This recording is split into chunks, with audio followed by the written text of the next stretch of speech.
be seated.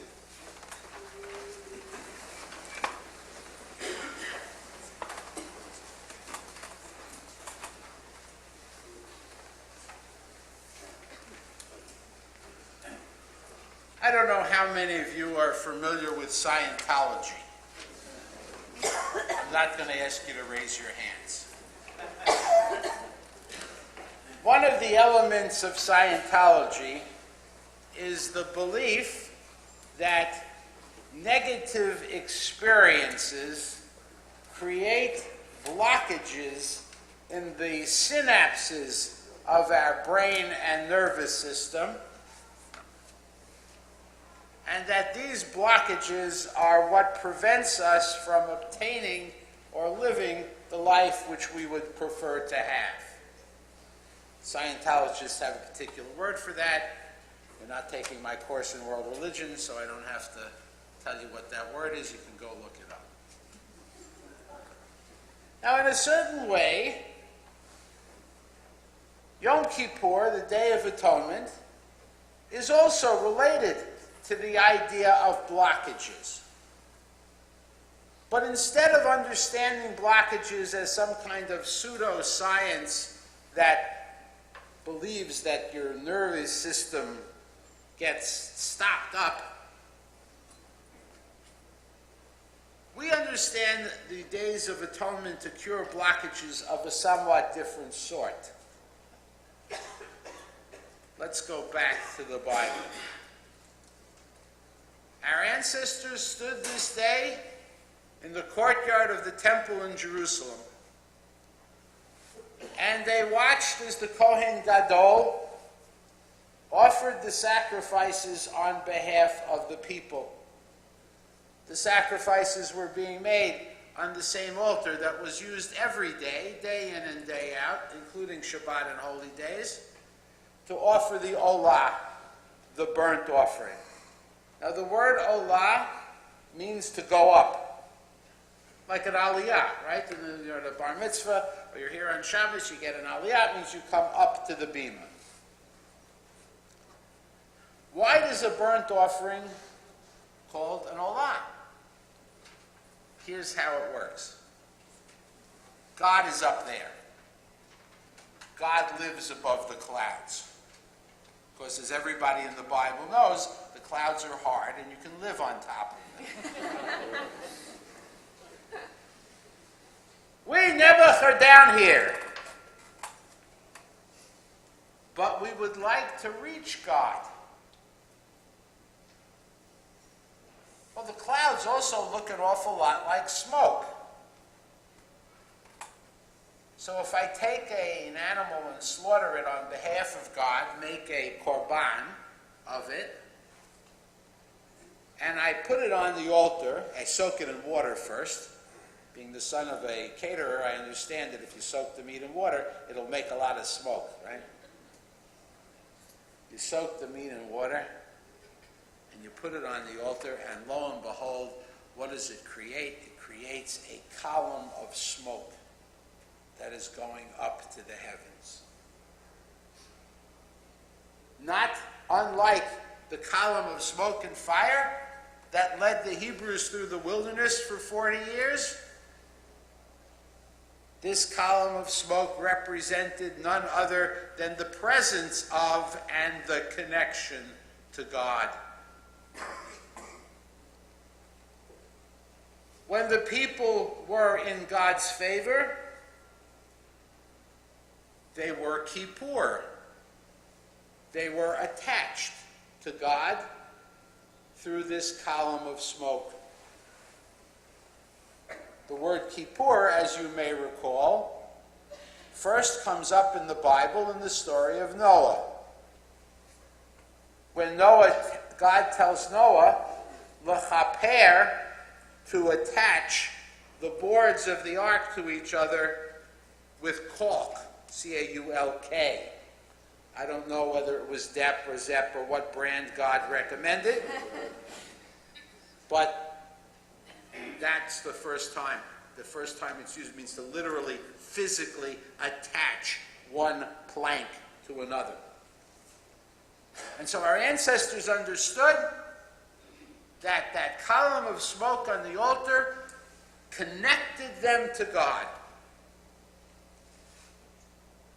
But if the sins of the people created a ma'akev, a blockage, that's not the word the Scientologists use. If it created a blockage, if it prevented that smoke from rising, if it prevented, even worse, God from wanting to receive the connection with the people, then the people were cut off from God. They were, in the terminology of another faith tradition, literally excommunicate. The telephone line to God had been disconnected. No answer, not even a dial tone. And so our ancestors came to understand this day as the day in which we would work personally, communally, to clear up any other blockages that there were to our connection to the divine. They did so in the hope that 4 days hence, when they went into the Sukkah and finished up whatever the summertime things were, that God would begin to provide them with enough rain so that they would have crops and animals and live into the next season. And so the connection was literal. But as our tradition advances, this thoroughly physical sense of connection to God, of at one-ment with God, changes a bit. In fact, since we already mentioned Noah, it changes already with Noah. Because when Noah and family get out of the ark, God makes a brit Noach. God gives Noah a brit, a covenant, a contract, a deal, another form of connection. The Torah does not specify what the terms of the deal, the connection between God and Noah and family were. The Talmud fills in the space. For today, let's just say that the Talmud teaches that as the basic borderline between civilized and uncivilized. Not necessarily Jewish, but civilized and uncivilized. By the time we get to Abraham and Sarah, the covenant applies just to Abe, Sarah, and their family. By extension, the people who join with Abraham. And when we get to Sinai, that covenantal attachment and connection to God becomes a connection between God and all the people of Israel, and a connection between the people of Israel and each other, contemporaneously, as well as Midor Lador, from generation to generation. As our tradition moves forward. And the rabbis further refine what this covenant means. They teach us that the covenant with God is only fully activated, the connection is only clear and solid. How many bars can you get on your cell phone? When we approach God b'kahal, when we approach God as part of a community. Think about it. If we don't have a minyan, we traditionally do not say Kaddish. Kaddish, our doxology, where we acknowledge God's greatness. We don't say the Kedusha if we don't have a minyan. We don't say Baruch Hu, right?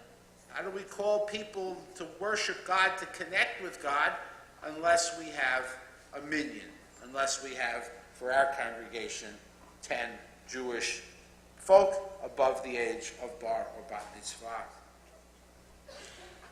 And so as we approach this Yom Kippur, this day of atonement, this day of at-one-ment, this day of reconnecting, It's our job to go through a process that is related, that is the descendant of the ancient temple's process, but perhaps a little bit different for our own time. The first thing is to acknowledge the sins, the unfulfilled vows, the pledges, the breaches in our relationship, which cause a blockage, which cause us to be estranged from God and from each other, which in some ways disconnect that phone line. The second stage is teshuvah, right?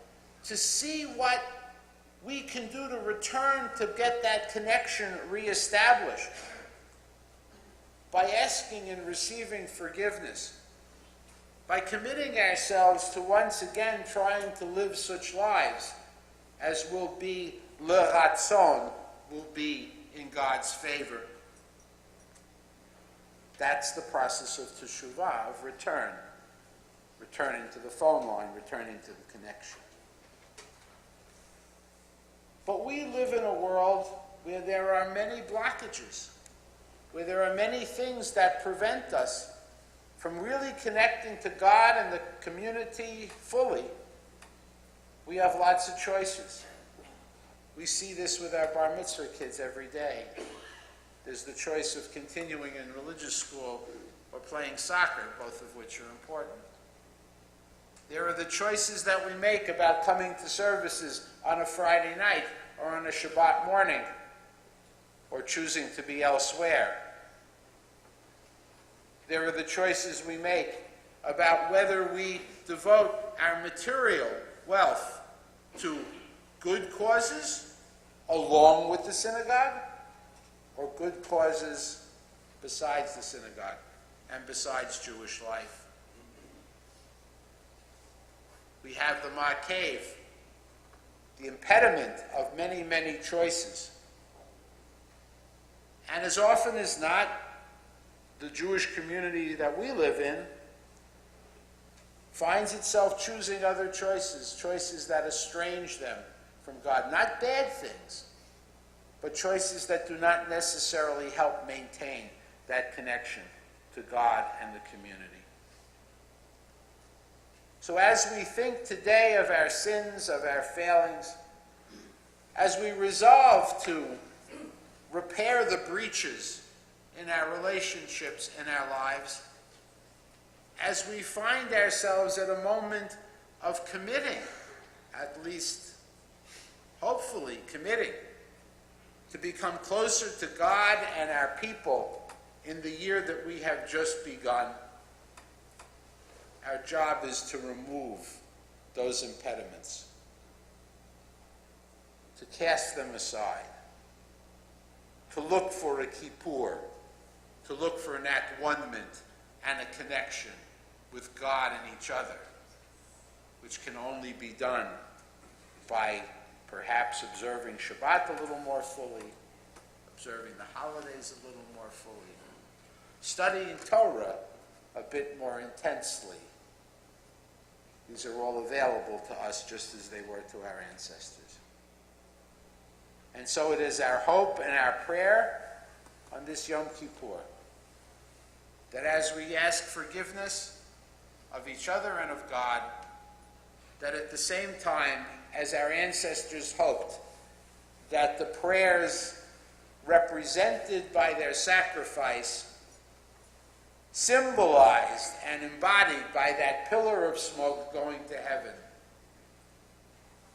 that our prayers will do the same, that God will look down upon us and receive our prayers with mercy and forgiveness, just as God received the sacrifices that went up from the altar. And then we are at one.